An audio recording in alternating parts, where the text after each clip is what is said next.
Today for math, you're going to need a few different tools and materials to go with your math journal, your January math journal.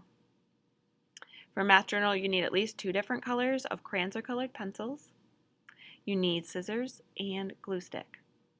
Also, if you want to, you can use a pencil for writing your equation and numbers just in case you make a mistake. So this would be a great time to pause the video and go get all the tools you need, and then come back and unpause the video so we can do this story problem together. The title of our story problem today is called Ice Skating. You can see they have a little pond here and a couple of trees with snow on them.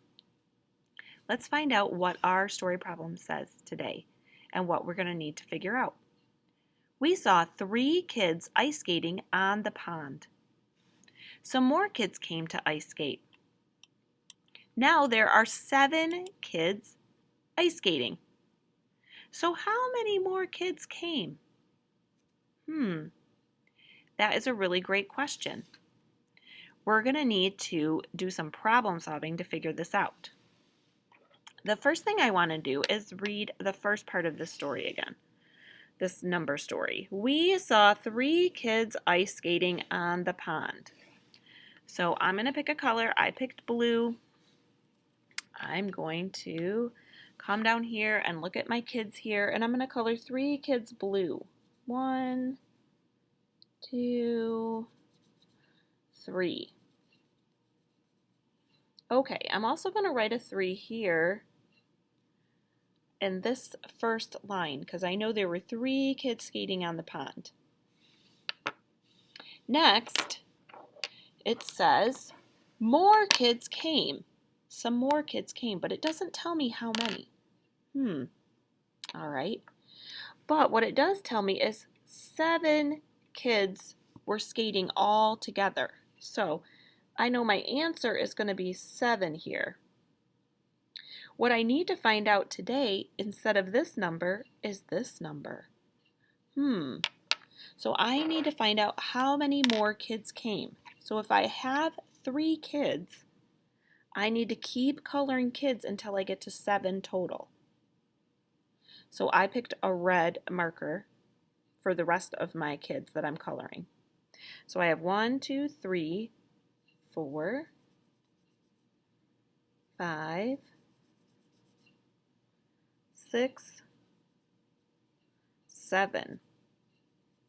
So that makes 7 kids total, but I know that now I know how many more came. I know 1, 2, 3, 4 more kids came to skate. So I'm going to put a 4 right here on that line. And then over here, my answer is 4 kids. Because it's not asking me the total number of kids, which is 7. It's asking me how many more came. So that's why I'm writing a 4 over here. My answer is 4 more kids came. So 3 plus 4 equals 7. So now that we've answered the problem, you can cut out your skaters and glue them on the pond. You can color your trees if you want. You can even color the pond if you want to. And then once you cut out your 7 skaters, you're going to have 3 skaters that you can just throw away because we don't need those. Okay, so you can work on that page. And also what you're going to work on is you have another Send Home Center. This should be in your green math folder. It's called Counting 20 Mitten Match. Match the mittens by counting the base 10 blocks. Base 10 blocks are just like this. Sometimes you see a group of 10 together. Sometimes you see one cube by itself. So what you need to do is you can color the mittens and then you're going to match them up. So like this mitten says 10 and it's going to match with this. If we counted all the cubes in this tower, it would equal 10 cubes. So those mittens match. This mitten says 11 and here we have a group of 10 and 1 more. That makes 11. So these mittens match. This mitten says 12 and then up here we have a group of 10 and 2 more. 11, 12. So those mittens match. So color the mittens, cut them out. There are a few different pages for you, working from 10 all the way to 20. Cut those out. You can put them in an envelope or a baggie and practice them another day too. Have fun doing your mitten matching.